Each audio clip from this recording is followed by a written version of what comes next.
الله أكبر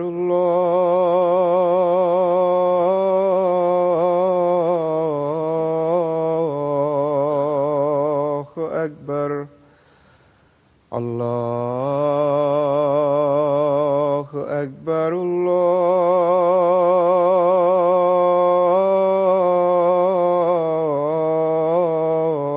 الله أكبر أشهد أن لا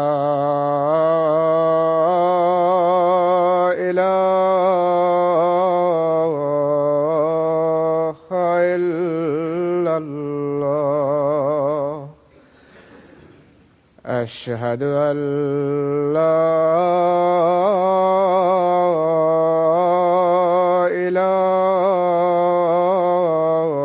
إله إلا الله أشهد أن محمدًا رسول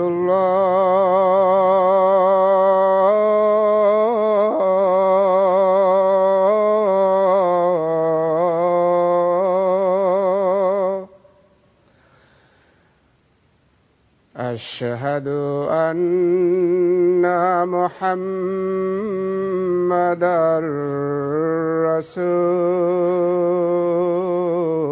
رسول الله حي على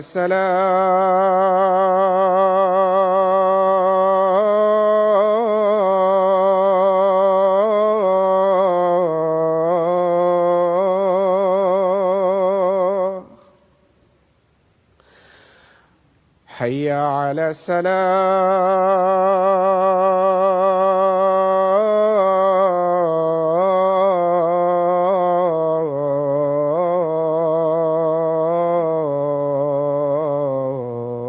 الصلاة حي على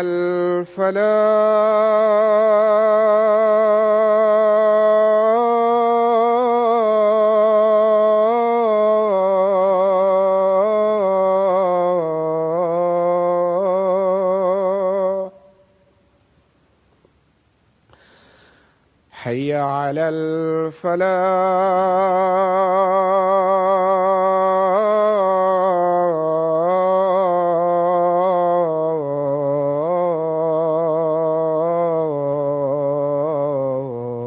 الفلاح الله أكبر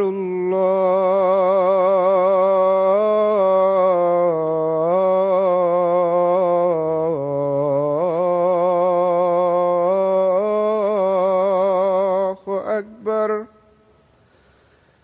لا إله إلا الله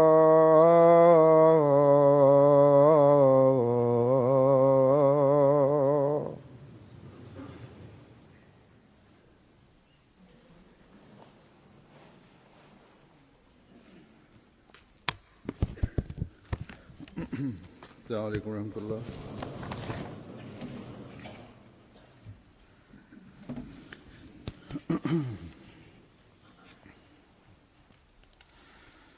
أشهد أن لا إله إلا الله وحده لا شريك له وأشهد أن محمدًا عبده ورسوله أما بعد فأعوذ بالله من الشيطان الرجيم بسم الله الرحمن الرحيم الحمد لله رب العالمين الرحمن الرحيم مالك يوم الدين إياك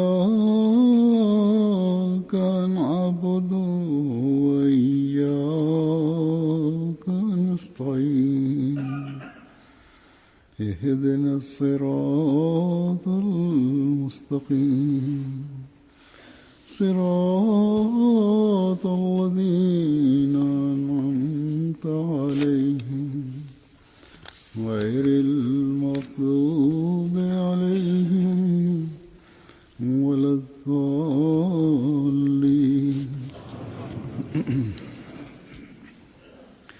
يا أيها الذين آمنوا اتقوا الله ولتنظر نفس ما قدمت لغد واتقوا الله إن الله خبير بما تعملون. ولا تكونوا كالذين نسوا الله فأنساهم أنفسهم أولئك هم الفاسقون.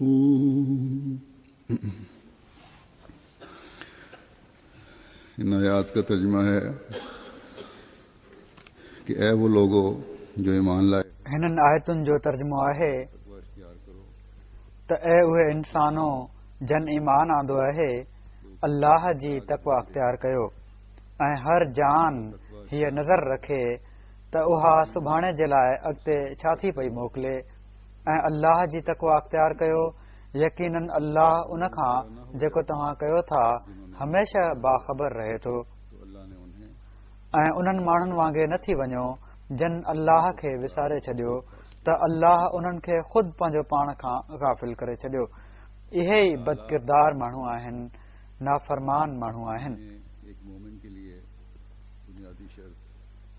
अल्लाह ताला हिकिड़े मोमिन जे लाइ बुनियादी शर्त तक़वा रखियो आहे। इन बारे में केतिरियूं ई आयतूं क़ुर शरीफ़ में आहिनि जिन में तक़वा अख़्तियार कयो, तक़वा ते क़ाइम रहो जी तलक़ीन मुख़्तलिफ़ हवालनि सां अल्लाह ताला फ़रमाई आहे। मुख़्तलिफ़ हुकुम ॾिना अथई ऐं इन्हनि हुकुमनि ते हलण वारनि खे तक़वा ते हलण वारो या इन्हनि हुकुमनि ते अमल करण वारनि खे तक़वा ते हलण वारो या मुत्तक़ी चयो अथई ऐं अमल न करण वारनि खे उन्हनि जे अंजाम खां ड्रारियो अथई। तक़वा छा आहे? इन जी जेका तारीफ़ या मुख़्तसिर लफ़्ज़नि में ख़ुलासो जेको क़ुर शरीफ़ मां असांखे मिले थो उहो ही वठी सघिजे थो त ख़ुदा ताला जी रज़ा खे हर शइ ते मुक़दम रखंदे ख़ुदा ताला खे वाहिद ऐं अकेलो ऐं सभिनी ताक़तुनि जो सरचश्मो सम्झंदे उन जा हक़ अदा करण ऐं ख़ुदा ताला जी रज़ा खे हासिल करण जे लाइ उन जी मख़लूक जा हक़ बि अदा करण आहे। हज़रत मसीह मऊद अलैहिस्सलातु वस्सलाम इन खे हिकिड़े हंधि हिन तरह बयानु फ़रमायो आहे त ख़ुदा ताला जी अमानतुनि ऐं ईमानी अहदनि जो जेतिरो थी सघे ख़्यालु रखणु ऐं न खां वठी चोटीअ ताईं जेतिरा कवा ऐं उज़वा आहिनि जिन में ज़ाहिरी तौर ते अखियूं ऐं कन ऐं हथ ऐं पेर ऐं ॿिया उज़वा आहिनि ऐं बातनी तौर ते दिलि ऐं ॿियूं ताक़तूं ऐं अख़लाक आहिनि। इन्हनि खे जेसि ताईं ताक़त हुजे सही सही मौक़े महल ते इस्तेमाल करणु ऐं नाजाइज़ जॻहुनि खां रोकणु ऐं इन्हनि जे ॻुझनि हमलनि खां ख़बरदार रहणु ऐं इन जे मुक़ाबिल ते हुकूक इबाद जो बि लिहाज़ रखणु ही उहो तरीक़ो आहे जो इंसान जी समूरी रूहानी ख़ूबसूरती इन सां वाबस्ता आहे। सो ही उहो मयार आहे जेको हज़रत मसीह मऊद अलैहिस्सलातु वस्सलाम असां वटि बयानु फरमायो चंद जुमे पहले ऐं इन जी असां खां तवको बि कयऊं। के हक अदा करने की तरफ तवज्जो दिलाई थी। कुझु जुमा पहिरियां बि मां अमानतुनि ऐं अहदनि जो हक़ अदा करण जी तरफ़ तवजो ॾियारी हुई त इन्हनि जी अदायगी ईमान सां वाबस्ता आहे हवाले से बातें हुई थी। ऐं उहे उहिदेदारनि जे हवाले सां ॻाल्हियूं थियूं हुयूं।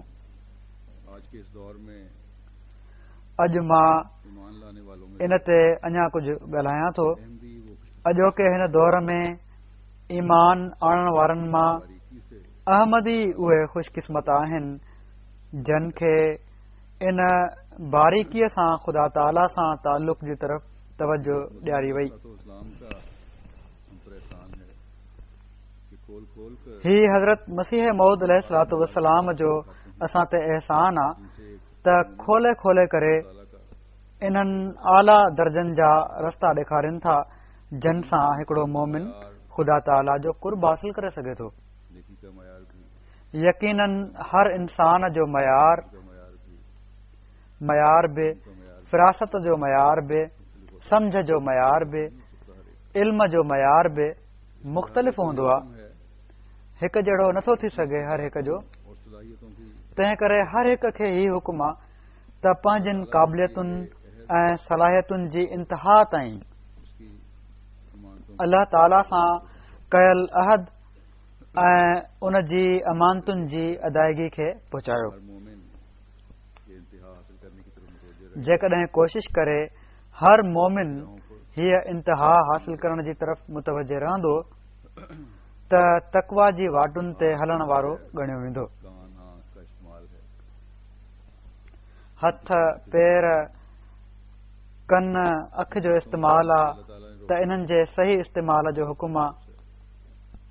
ये ज़ाहिरी अदा जिन ॻाल्हियुनि खे करण खां ख़ुदा ताला रोकियो आहे उन्हनि खां रुकजण फर्ज़ आहे।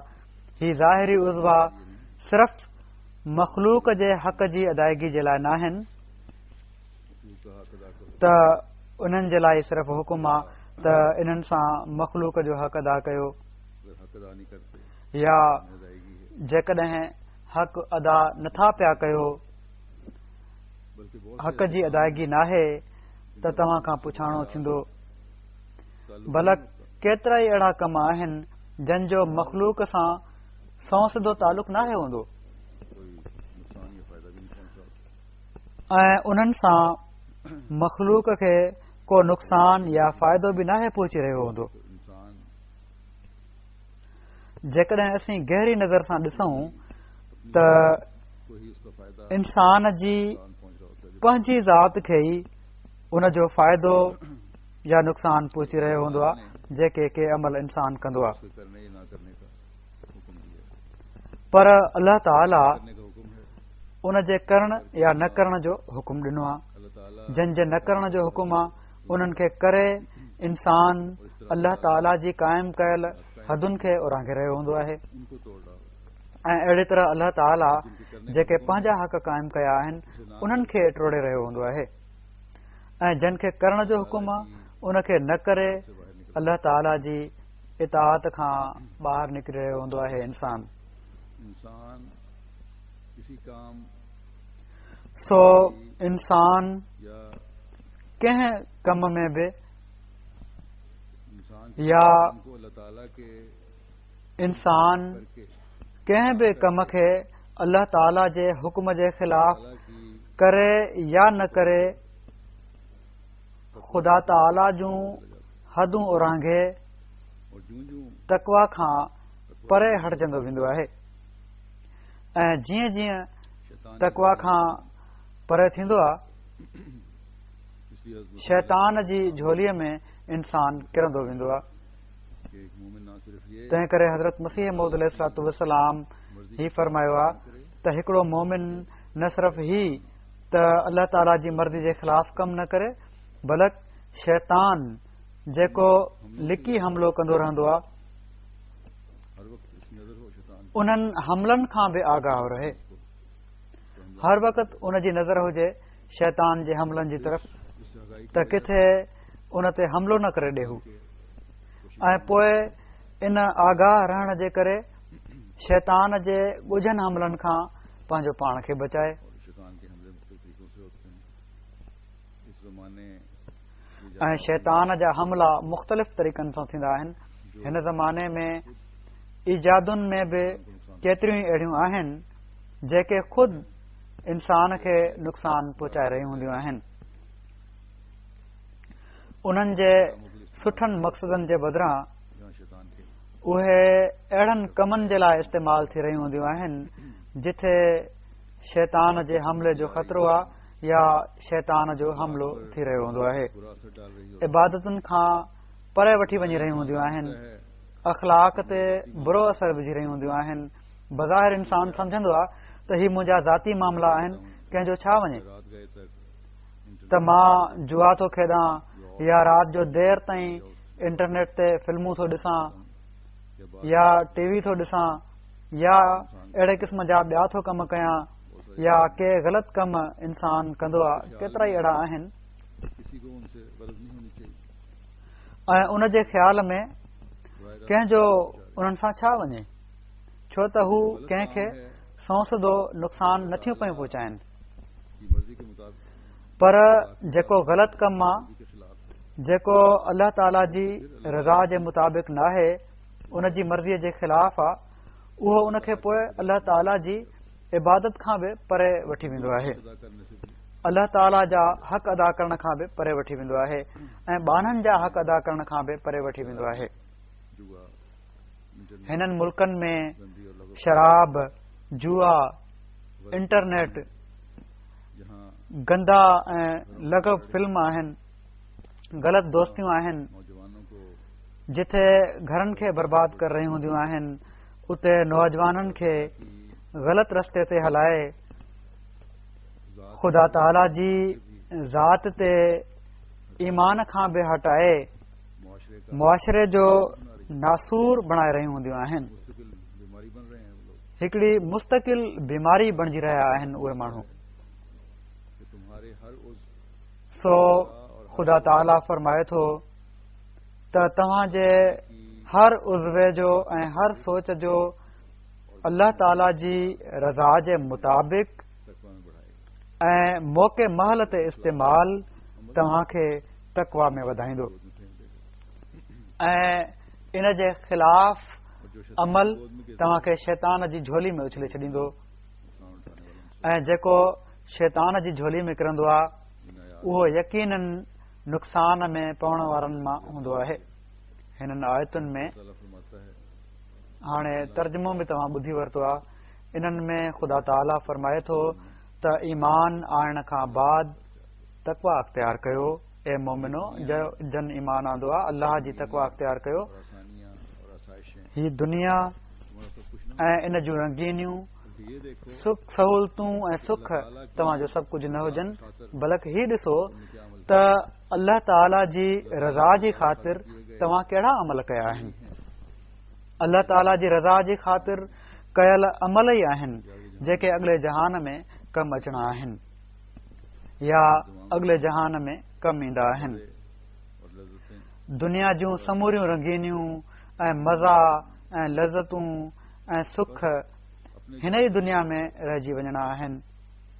सो गुनाहों की पंहिंजा जाइज़ा वठंदा रहो, के इंसान छो त गुनाहनि जी पाड़ इहा ई आहे त इंसान ताला को भूल जाए। पंहिंजे अमलनि खां लापरवाह थी वेंदो आहे, अगले जहां ख़ुदा ताला खे विसारे छॾींदो आहे। सो जेकॾहिं अॻिले जहान जी दाइमी ज़िंदगी में अल्लाह ताला जे इन्हनि इनामनि जो वारिस बणिजणो आहे ईमान रखते हुए त ख़ुदा ताला ते कामिल ईमान रखंदे उन जी रज़ा जी वाटुनि खे तलाश करण जी ज़रूरत आहे। पहचानने की जरूरत है। पंहिंजी पैदाइश जे मक़सद खे सुञाणण जी ज़रूरत आहे। ये निकाह पर पढ़ी जाने वाली हीअ पहिरीं आयत जेका मूं पढ़ी हुई, हीअ निकाह ते पढ़ी वञण वारनि आयतुनि मां बि हिकिड़ी आयत आहे।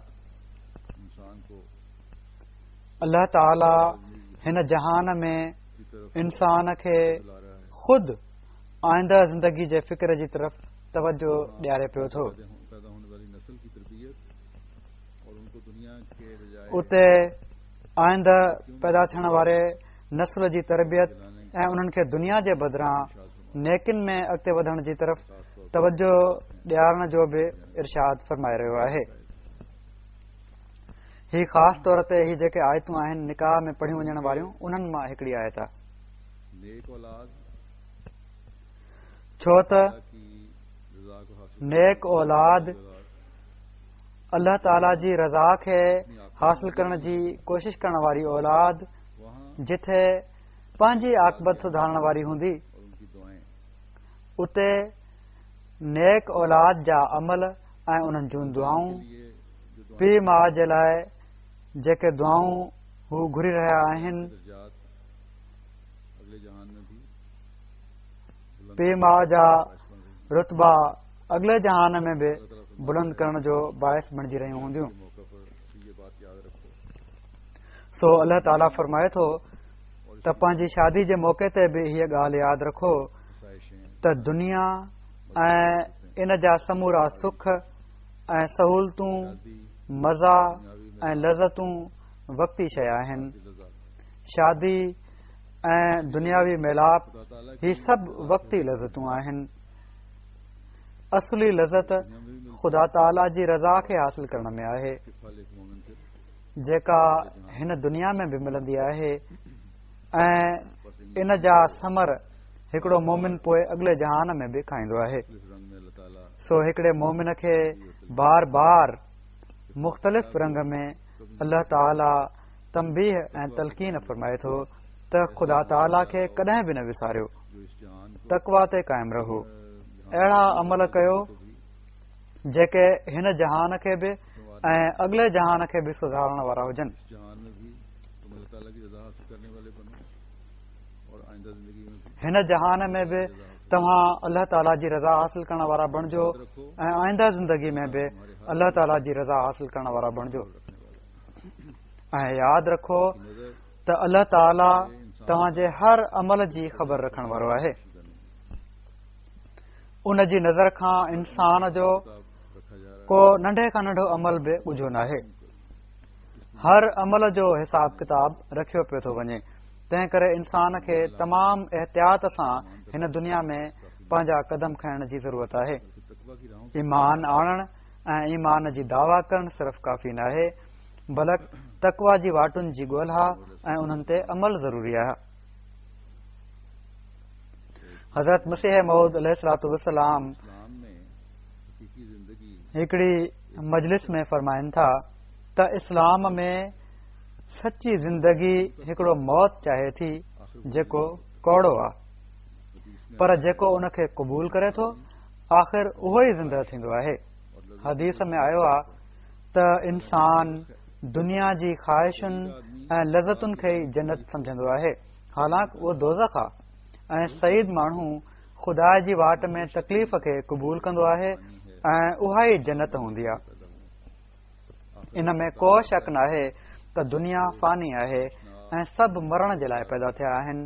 आख़िर हिकिड़ो वक़्तु अची वेंदो आहे जो सभु दोस्त आशना मिट माइट जुदा थी वेंदा आहिनि। उन वक़्तु जेतिरे क़दुरु नाजाइज़ ख़ुशियुनि ऐं लज़तुनि खे राहत सम्झंदो आहे उहे कोड़ाण जी सूरत में ज़ाहिर थी वेंदियूं आहिनि।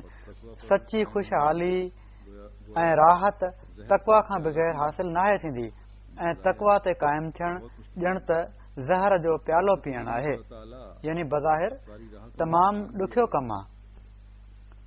मुतक़ी जे लाइ ख़ुदा ताला समूरिन राहतुनि जा सामान मुहैया करे छॾींदो आहे, पर जॾहिं तकवा अख़्तियार कंदो आहे इंसान त ख़ुदा ताला समूरिन राहतुनि जा सामान मुहैया करे छॾींदो आहे। मखरजों व यरज़ुक़हु मिन हैसु ला याहतसिब फरमाए थो मन यत्तक़िल्लाह यजअल लहू मखरजन व यरज़ुक़हु मिन हैसु ला याहतसिब। चाहिए खुशहालीअ जो उसूल तकवा आहे, पर तकवा खे हासिल करण जे लाइ न घुर्जे त असीं शर्तूं रखंदा वठूं।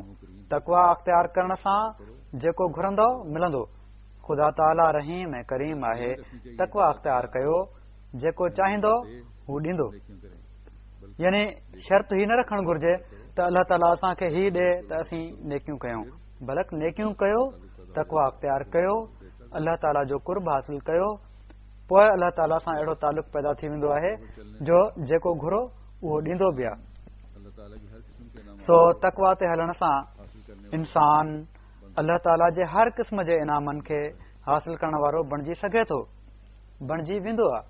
हमें हर वक्त अपने जायजे लेते रहने की जरूरत है पर असांखे हर वक़्तु पंहिंजा जाइज़ा वठंदे रहण जी बि ज़रूरत आहे त असां दीन खे दुनिया ते मुक़दम करण जो अहद कयो आहे। हिन ज़माने में हज़रत मसीह मौद अलैहिस्सलाम जे हथ ते बैत करे इसलिए हमने तकवा ते हलण जो अहद कयो आहे। खेल को एक करना इन लाइ असां पंहिंजे कौल ऐं फेल खे हिकु करणो आहे।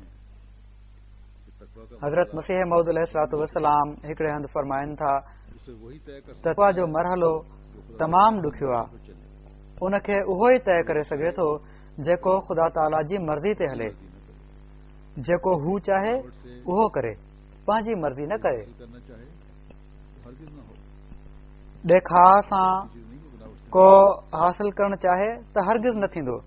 तकवा अहिड़ी शइ न आहे जो जेका बनावट सां हासिल थी वञे, इहो कॾहिं बि नथो थी सघे। सकता है तंहिं इन जे लाइ ख़ुदा जे फज़ल जी ज़रूरत आहे एक तरफ ऐं उहो ओड़ी तरह ई थी सघे थो जो हिकु पासे त दुआ करे ऐं हिकु पासे कोशिश कंदो रहे। ख़ुदा ताला दुआ ऐं कोशिश ॿिन्हीअ जो ताक़ीद फरमायो आहे। सकता जब वरी पाण फरमाइनि था त को पाक नथो बणिजी सघे जेसि ताईं ख़ुदा ताला न बणाए। जॾहिं ख़ुदा ताला जे दरवाज़े ते तज़ल्लुल ऐं इज़्ज़त सां उन जो रूह किरंदो त ख़ुदा ताला उन जी दुआ क़बूल कंदो हो सकेगा ऐं हू मुतक़ी बणिजंदो सल्लल्लाहु अलैहि वसल्लम के ऐं उन वक़्तु हू इन जोॻो थी सघंदो जो पाण सॻोरन सल्लल्लाहु अलैहि वसल्लम जे दीन खे सम्झी सघे। अल्लाह ताला का आजिज़ी ऐं तज़ल्लुल अख़्तियार कयो, इन जे लाइ अल्लाह ताला जो फज़ुल घुर्जे। तो तकवा हासिल होगा, फज़ुल जब तकवा हासिल होगा हूंदो त ही मिलंदो ऐं जॾहिं ही मिलंदो त तकवा हासिल थींदी ऐं जॾहिं तकवा हासिल थींदी त तॾहिं पाण सॻोरन सल्लल्लाहु अलैहि वसल्लम जे दीन या इस्लाम जी हक़ीक़त खे इंसान सम्झी सघंदो। दीन करके पुकारता है फरमाइनि था इन खां बग़ैर और इबादत तो जेको कुझु हू दीन दीन करे पुकारे थो ऐं इबादत वग़ैरह करे थो, इहा हिकिड़ी रस्मी ॻाल्हि ऐं ख़्याल आहिनि बजा लाता है कि बाप दादा ये कर रहे हैं जो आबाई तकलीद सां ॿुधी सुधी बजा थो आणे हिंदी मुसलमान हैं। त यानी अब्बा ॾाॾा ही कनि था, मुस्लमाननि जे घर में पैदा थियुसि मुस्लमान आहियां, अहमदी जे घर में पैदा थियुसि अहमदी आहियां, अहमदी मुस्लमान आहियां, त इन जी तकलीद में ही सॼो कमु करे रहियो आहे। ही न, असुल शइ तकवा आहे ऐं तकवा हासिल थींदी आहे कोशिश आजिज़ी और इनके ऐं अमल सां, दुआ कर आजिज़ी ऐं इनकिसारी अख़्तियार करण सां, दुआ करण सां। कि आबाई तकलीद से सुन सुनाकर बजा लाता है, ये कोई हकीकत और रूहानियत उसके अंदर फरमाइनि था त आबाई तकलीद सां ॿुधी सुधी बजा आणींदो आहे, हीअ का हक़ीक़त ऐं रूहानियत इन जे अंदरि नाहे हूंदी। कि तकवा हासिल सिर्फ़ तकलीद जेका आहे सिखणी, इन सां रूहानियत पैदा नाहे थींदी। वरी पाण फरमाइनि था त तकवा हासिल कयो, छो त तकवा खां बाद ई ख़ुदा ताला जूं बरकतूं ईंदियूं आहिनि। मुतक़ी खे दुनिया जी मुसीबतुनि खां बचायो वेंदो आहे। बेशक अल्लाह ताला जे फज़ल सां मिन हैसुल जमात, फजल हम बेशक अल्लाह ताला जा केतिरा ई फज़ल जमात की तरफ असीं जमायत ते ॾिसूं था। जमात के साथ एक खास लोग भी हम जमायत जी तरक़ी बि असीं ॾिसूं था। इस तरह इंतहाई अल्लाह ताला जो जमायत सां हिकिड़ो ख़ासि सलूक बि असीं ॾिसूं था त कहिड़ी तरह इंतिहाई ख़राब हालात में बि जमायत खे अल्लाह ताला दुश्मन जे वात मां कढी आणे थो। यकीनन तकवा पर चलने वालों और अल्लाह ताला जमायत जो हिकिड़ो सुठो अंग यकीनन तकवा ते हलण वारनि ऐं अल्लाह ताला जी रज़ा हासिल करण वारनि जो बि आहे। मोहम्मद से पर असांखे कोशिश करणु घुर्जे हम में से हर एक त हज़रत मसीह मऊद अलैहिस्सलाम सां आयार तकवा बैत जो अहद करे असां मां हर हिकु उहो तकवा जो मयार हासिल करे, जो एक हकीकी मुसलमान उहो ख़ुदा ताला जो कुर्ब असांखे हासिल थिए मसीह मौद जेको हिकिड़े सचे मुस्लमान जो हुअणु घुर्जे और वो क्या है ऐं जेको हज़रत मसीह मऊद अलैहिस्सलाम असां खां चाहिनि था। याद रखें ऐं उहो छा आहे? उहो इहो ई त असीं ख़ुदा ताला खे हमेशह यादि रखूं तो अल्लाह ताला का तो तुम कर अल्लाह ताला फरमाए थो अल्लाह का तो उसमें त जेकॾहिं तव्हां अल्लाह ताला खे विसारे छॾियो त अल्लाह ताला जो त को हर्ज न कंदो, अल्लाह जो त इन में को नुक़सान नाहे। हा, हीअ गफ़लत तव्हां खे ख़ुदि नुक़सान पहुचाइण वारी हूंदी। को बुलाने वाले वो लोग हैं जो ईमान में कमजोर हैं ख़ुदा ताला खे विसारण वारा उहे माण्हू आहिनि या भूल जाते हैं जेके ईमान में कमज़ोर आहिनि, कामिल ईमान नथा रखनि, या विसरी वेंदो अथनि त असांखे अल्लाह ताला जे अॻियां पेश थियणो आहे हिकिड़े ॾींहुं, ऐं इन जे करे पोइ अहिड़ा अमल थियण लॻंदा आहिनि जिन सां उन्हनि जी अख़लाक़ी ऐं रूहानी हालत इन्हितात पज़ीर थी वेंदी आहे, किरण लॻी पवंदी आहे। खत्म हो जाती है ना कि दीन दुनिया पर मुकद्दम हो। दुनिया दीन ते मुक़दम थी वेंदी आहे बजाए इन जे जो दीन दुनिया ते मुक़दम हुजे। अल्लाह ताला का क्या अहिड़ा दुनियादार बेहतर जानता है। अॻिले जहान में ख़ुदा ताला जो कहिड़ो सलूक ॾिसंदा उहो त ख़ुदा ताला बहितर ॼाणे थो, उनकी दुनिया में पर बसने की वजह से हिन दुनिया में बि उन्हनि जे दुनिया में पवण जे करे कई लोग हम देखते हैं ज़हनी सुकून बर्बाद थी वेंदो आहे उन्हनि जो। दुनियावी नुकसान पर केतिरा ई माण्हू असीं ॾिसंदा आहियूं त थोरे माली नुक़सान ते, दुनिया जे नुक़सान ते अल्लाह ताला अहिड़ा रोग लॻाए छॾींदा आहिनि ईमान का दावा है जो पोइ कंहिं कम जा न आहिनि रहंदा। पर सो अल्लाह ताला फरमाए थो कदम वाली त ईमान जी दावा आहे ऐं तक़वा ते हलण जी कोशिश नाहे उन सां गॾु, ईमान जी दावा सां गॾु करने की तरफ तवज्जो नहीं है। ईमान के दावे अल्लाह ताला जा हक़ की बात साफ ऐं जाहिर होती है। उन जे बाननि जा हक़ अदा करण जी तरफ़ तवजो नाहे ईमान जी दावा सां गॾु, त हीअ ॻाल्हि साफ़ ज़ाहिर करे थी त अल्लाह ताला ते ईमान कामिल नाहे। और इस्लाह की तरफ तवज्जो नहीं है तो फिर जॾहिं ईमान में कमज़ोरी आहे ऐं इस्लाह जी तरफ़ तवजो कान्हे त पोइ और यही नहीं दुनिया में ऐसा शख्स बेसुकूनी वारी ज़िंदगी हूंदी, फासकों में शुमार होगा। ऐं इहो ई न मानी है अहिड़ो शख़्स पोइ ये मानी होंगे फासिकनि में ॻणियो वेंदो। अहकाम शरीयत को फासिक जी माना आहे, करके हिते इन जी हीअ माना हूंदी या त अहकाम की खिलाफ शरीयत जे हुकमनि खे पंहिंजे मथां लागू करण जो अहद करे पोइ किन या सभिनी हुकमनि जी ख़िलाफ़ वर्ज़ी करणु। मिलते हैं पोइ ॿियनि जॻहुनि ते जेकॾहिं असीं ॾिसूं क़ुर शरीफ़ में उन्हनि आयतुनि जी रूह खां हीअ माना बि मिले थी त ख़ुदा ताला जी नेमत जी नाशुक्री करे इताअत जे दायरे खां ॿाहिरि निकिरणु, कि नेमत की नाशुक्री करेगा वो या जेको अल्लाह ताला जी नेमत जी नाशुक्री कंदो समझा जाएगा उहो इताअत जे दायरे खां ॿाहिरि निकितल सम्झियो वेंदो। किरदारों में शुमार होगा। ऐं अहिड़ी तरह फासिकनि या बदकिरदारनि में ॻणियो वेंदो। हज़रत मसीह मऊद अलैहिस्सलातु वस्सलाम जी बैत करे असीं ही अहद कयो आहे त दीन खे दुनिया ते मुक़दम रखंदासीं, अल्लाह के अहकामात को जहिड़ा बि हालात हुजनि कॾहिं बि दूसरे ख़ुदा ताला जे हुकमनि खे न विसारींदासीं। कि उसे ॿियो नेमत से हिकिड़े अहमदीअ ते अल्लाह ताला जो ही अहसान आहे त उनखे उन नेमत मां हिसो ॾिनो अथई और इस्लाम की तजदीद के लिए अल्लाह ताला ने जेका पाण सॻोरनि सल्लल्लाहु अलैहि वसल्लम जे कम खे अॻिते वधाइण ऐं इस्लाम जी तजदीद जे लाइ अल्लाह ताला हज़रत मसीह मऊद अलैहिस्सलातु वस्सलाम जी सूरत में मोकिली आहे। इसके लिए अल्लाह ताला जी नेमतुनि मां त सभिनी खां वॾी नेमत नबूअत जी नेमत आहे, भी देखते हैं जंहिं जे लाइ भी मांगते हैं मुसलमाननि में भी करते हैं अजीब बेअमली ॾिसूं था त दुआ बि घुरनि था ऐं इनकार बि कनि था। हीअ अल्लाह ताला जो असां ते अहसान आहे हमें उसने इस नेमत को कबूल करने की त असीं उहे ख़ुशकिस्मत माण्हू आहियूं तो हजरत जो असांखे इन नेमत खे क़बूल करण जी तौफ़ीक़ ॾिनी आहे जेका पाण सॻोरनि सल्लल्लाहु अलैहि वसल्लम जी ग़ुलामीअ में और हम उन लोगों में ऐं संदन तुफ़ैल मिलण वारी नेमत हुई जो इस इनाम में से ऐं असीं हिस्सा पाने वाले उन्हनि माण्हुनि में शुमार थियासीं इनाम से हिस्सा जेके हिन इनाम मां हिसो हासिल करण वारा आहिनि अदा करने वाले हम तभी हो सकते हैं ऐं इनाम मां हिसे हज़रत मसीह ऐं इस्लाम के इन जी शुक्रगुज़ारी अदा करण वारा असीं तॾहिं थी सघूं था हक़ीक़त में जॾहिं असीं हज़रत मसीह मऊद अलैहिस्सलातु वस्सलाम जे इरशादात ऐं तवक़ुआत ते पूरो लहण वारा थियूं इन जे लाइ कोशिश करण वारा थियूं न त असीं अलाह ताला खे विसारण वारा खुदा ताला की ऐं पंहिंजनि गफ़लतुनि में ॿुॾी वञण वारा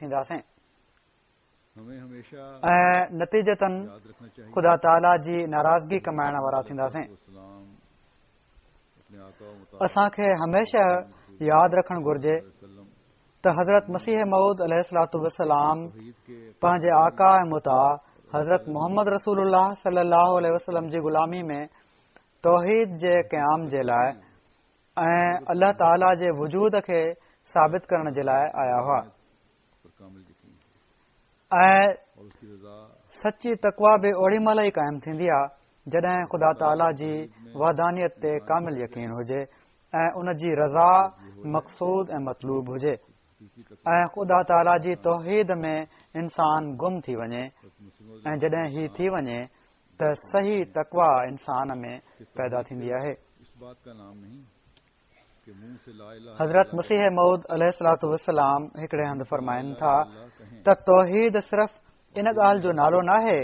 त वात सां ला इलाहा इल्लल्लाह चऊं त वात सां ला इलाहा इल्लल्लाह चऊं ऐं दिलि में हज़ारे बुत गॾु हुजनि और तदबीर बलक जेको शख़्स किसी अजमत दे कंहिं पंहिंजे कम किसी इंसान ऐं मिकर ऐं फ़रेब खुदा ताला ऐं तदबीर खे ख़ुदा जहिड़ी अज़मत ॾिए थो या कंहिं इंसान ते भरोसो रखे थो जेको ख़ुदा ताला ते रखणु घुर्जे या पंहिंजे नफ़्स खे उहा अज़मत ॾिए थो जेका ख़ुदा खे ॾियणु घुर्जे इन्हनि सभिनी सूरतुनि में हू ख़ुदा ताला जे वेझो बुत परस्त आहे और उन पर भरोसा किया जाता बुत सिर्फ़ उहे ई न आहिनि जेके सोन या चांदी या पितल या पत्थर वग़ैरह मां ठाहिया वेंदा आहिनि ऐं उन्हनि ते भरोसो कयो वेंदो आहे बलक हर हिकु शइ या कौल या फेल जंहिंखे उहा अज़मत ॾिनी वञे जेको ख़ुदा ताला जो हक़ आहे तौहीद उहो ख़ुदा ताला जी नज़र में बुत आहे हमसे चाहता है और जिस फरमाइनि था यादि रहे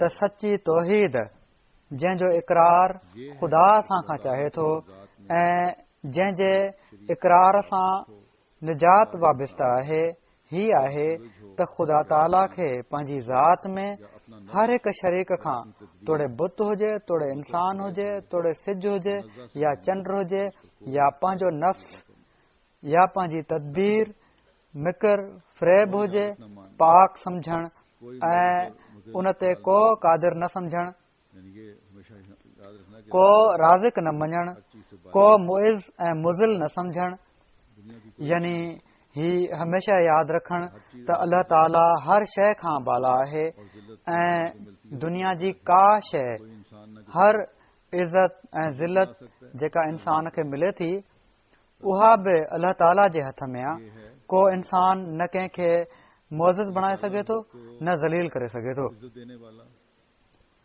और सो ही आहे तौहीद जो बुनियाद त अल्लाह ताला खे ई इज़त ॾियण वारो ऐं ज़िलत ॾियण वारो सम्झणु और अल्लाह ताला ई आहे जेको इंसान खे इज़तुनि जो मालिक बि बणाईंदो आहे ऐं जेकॾहिं उन जा ग़लति कम हुजनि त उन खे ज़लील ऐं ख़्वार बि कंदो आहे दूसरे ये वरी फरमाइनि था त को नासिर ऐं मददगार करार न ॾियणु अपनी ख़ुदा ताला खां अलावा को मददगार न हुजे ॿियो ही त पंहिंजी मोहबत उन सां मखसूस करणु पंहिंजी इबादत उन सां मखसूस करणु पंहिंजो तज़लुल उन सां मखसूस करणु ताला के सामने है के माण्हू जेके इंसाननि जे अॻियां निबड़ंदा आहिनि फरमाइनि था न हर क़िस्म जी आजिज़ी ऐं तज़लुल सिर्फ़ अल्लाह ताला जे साम्हूं हुजे पंहिंजूं उमीदूं उन ई सां मखसूस करणु पंहिंजो ख़ौफ़ उन ई सां मखसूस करणु अव्वल ज़ात फरमाइनि था सो का तौहीद बग़ैर इन्हनि टिनि क़िस्मनि जी तख़सीस जे कामिल नथी थी सघे ज़ात को मादूम की तरह पहिरियों ज़ात जे लिहाज़ खां तौहीद यानी ही त उन जे वजूद जी भेट में सभिनी मौजूदात खे मादूम वांगुरु सम्झणु यानी का हक़ीक़त कान्हे उन्हनि जी वाली है और ऐं सभिनी खे हालिकतुल ज़ात ऐं बातिलतुल हक़ीक़त सम्झणु सीत नहीं है यानी हर शइ पंहिंजी ज़ात में फना थियण वारी आहे ऐं हक़ीक़त में का शइ नथी रखे उन जी का हैसियत कान्हे कि रूबियत ॿियो और उलूहियत की सिफात सिफ़तुनि जे लिहाज़ खां तौहीद करार न देना यानी ही अल्लाह त ताला रुबूबियत ऐं उलूहियत जूं सिफ़तूं सवाइ ख़ुदा जी ज़ात जे कंहिं ॿिए में करार न ॾियणु। अल्लाह ताला पालण वारो बि आहे ऐं इबादत जे लाइक़ बि सिर्फ़ उहो ई आहे। ऐं जेके बज़ाहिर रबुल अनवा या फैज़ रसाईंदड़ नज़र ईंदा आहिनि, जेके माण्हू बज़ाहिर फ़ाइदो ॾींदा आहिनि, दुनियावी फ़ाइदा माण्हुनि खां पहुचंदा आहिनि, अल्लाह ताला ज़रियो बणायो आहे इंसाननि खे, उन्हनि मां फ़ाइदा बि पहुचंदा आहिनि, उहे पालना जो बि ज़रियो बणिजी वेंदा आहिनि। हीउ उन जे हथ जो हिकिड़ो निज़ाम सम्झणु, उन्हनि जे बारे में हीउ सम्झणु त हीउ अल्लाह ताला जो निज़ाम आहे, अल्लाह ताला ज़रियो बणायो आहे कंहिंखे, हू ख़ुदि मालिक न आहिनि उहा शइ ॾियण जा। असुल मालिक अल्लाह ताला आहे ऐं हीउ माण्हू ज़रियो आहिनि। फरमाइनि था टियों पंहिंजी मोहबत ऐं सिद्क ऐं सफ़ा जे लिहाज़ खां तौहीद, यानी मोहबत वग़ैरह जो शिआर उबूदियत में ॿिए खे ख़ुदा ताला जो शरीक न सम्झणु। पंहिंजी मोहबत ऐं सिद्क ऐं सफ़ा जे लिहाज़ खां तौहीद, यानी मोहबत वग़ैरह शिआर उबूदियत में, यानी हीअ जेका तौहीद ऐं मोहबत आहे, इन में उबूदियत जा जेके शिआर आहिनि, ॿिए खे ख़ुदा ताला जो शरीक न सम्झणु ऐं उन में गुम थी वञणु। हीउ सिर्फ़ु इहो ई न आहे त ख़ुदा ताला जो शरीक न आहे बणाइणो, बल्कि उन में गुम थी वञणु, उन में ॿुॾी वञणु, ख़ुदा ताला जी ज़ात में पंहिंजो पाण खे फना करे छॾणु। सो ही ॻाल्हियूं आहिनि जेकॾहिं हिकिड़े मोमिन में हुजनि त हू ख़ुदा ताला खे यादि रखण जो हक़ अदा करण वारो चवराए सघे थो, तक़वा ते हलण वारो चवराए सघे थो। तक़वा जे कमाल जे बारे में हज़रत मसीह मऊद अलैहिस्सलातु वस्सलाम हिकिड़े हंधि ही फरमायो आहे त तक़वा जो कमाल इहो ई आहे त इंसान जो पंहिंजो वजूद ई न रहे। वरी फरमाइनि था त असुल में इहा ई तौहीद आहे। जॾहिं इंसान इन कमाल खे हासिल करे वठंदो आहे जो पंहिंजो वजूद नाहे रहंदो, अल्लाह जे वजूद में गुम थी वेंदो आहे, त ही तक़वा जो कमाल आहे। असुल में इहा ई तौहीद आहे।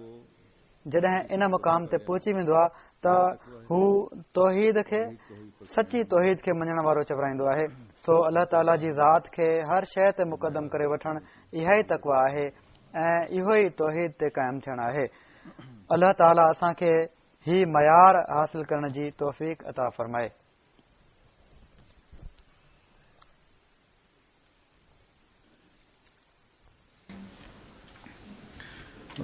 मां सफ़र ते बि वञी रहियो आहियां।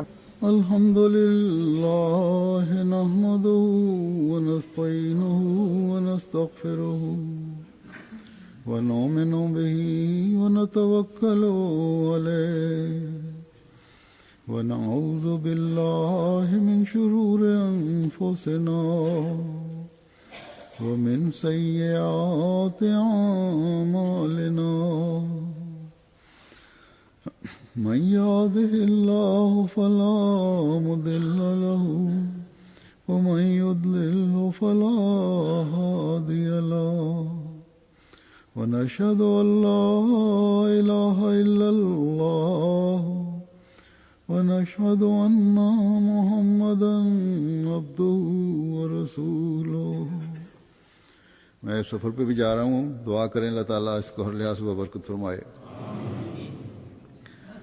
عباد الله رحمكم الله إن الله يأمر بالعدل والإحسان وإيتاء ذي القربى